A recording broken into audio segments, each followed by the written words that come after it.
Okay, go Brent, go.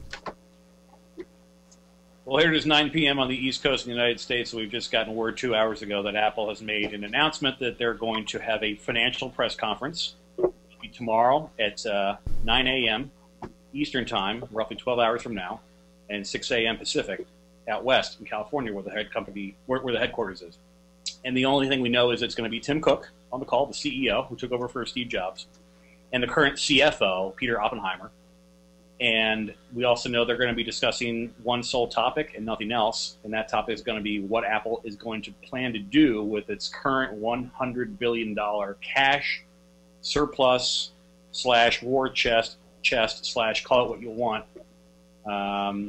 jackpot they're sitting on, essentially. And that's all it says. And it's going to be known in 12 hours, but until then, there's already been some really rampant speculation in some of the media on the web, particularly the tech media. And it really could be anything. It could be something social. It could be developing plans to create a total free wireless network of internet or voice, at least maybe in North America.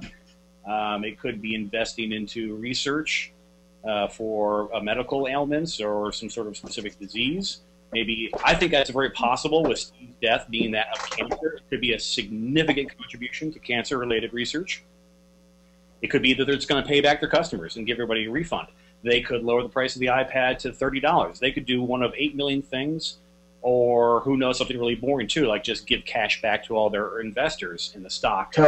Say, how about one thing that Steve Jobs wanted? He wanted to destroy Android, so they're going to dump everything into the legal department to get Android off the market. That's true. His quote to Walter Isaacson, who was his biographer before his death, was that he wanted to go thermonuclear war on Android. He was really pissed at the end of his life, and not too far from the end of his life. He was kind of public about it for a while before this, but certainly towards the end, he was pissed about how paradigm shifts occurred in the UI and the overall user experience of Android that continued to copy and copy and copy Apple. At least that's how Steve perceived it. Right, wrong, or indifferent, that's how he felt, and he was ready to go thermonuclear. No one even knew what that meant. That was unusual Steve Jobs language. So, yeah, maybe they're going to buy Google if they can. Maybe they're going to buy Facebook. I don't know. The great thing is he's like Willy Wonka, and Tim Cook kind of is more philanthropic, so I don't know if that means they're going to have more investments in something that's good for all inhabitants of planet Earth or to something boring. But it'll be interesting to hear. What about you, Brian? I guess you're saying they're going to pump all that money in the legal department? Is that your guess? I really doubt that. That's just a thought. It could be anything. I mean, my only hope, $30 iPad, sure. My guess was actually maybe a wireless network, wireless or wired or something like that. But how about you? Oops, where's Brad? Brad's got a blank screen there. I'm here. I don't know. I'm not sure. We'll have to wait and see what happens tomorrow. I think they may bring out a new TV. Yeah, that could be possible. I didn't even think of that. Well, 100 mil. Well, perhaps they're making their own network, like TV, cable. Yeah. That could be possible. Yeah. But even if they did, it's $100 billion. I mean, they could buy Hollywood. They could buy. There we go. Please let them do that. I mean, I don't know. It's hard to fathom. It is, honestly. I have to admit, I don't know exactly what $100 billion can buy. I've heard it can buy the government of Australia. I don't know if that's true, but I heard that.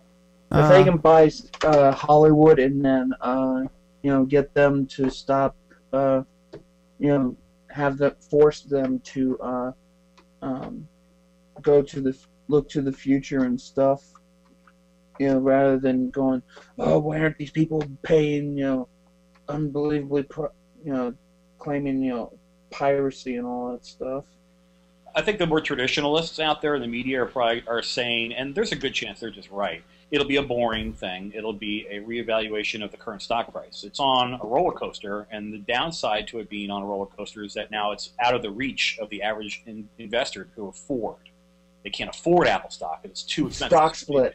They do a split, exactly. They basically double the amount of shares that are available and half the price, and basically it's a wash. I mean, the numbers all jive at the end of the month. but you double your shares, you half the price, and now more people can buy into it. And you know, there's money involved in making those kind of things happen. You could there could be a stock buyback. I mean, a million things could happen tomorrow. That's the interesting part. Maybe just boring stuff. Well, Okay, let me go ahead and finish up this video. So, yeah, we're going to wait tomorrow and see what it is. I might even make a separate video to post on YouTube and some of the other things. Probably talk about this Friday, too, during Tech Webcast / Chatterbox Live. So, there we go.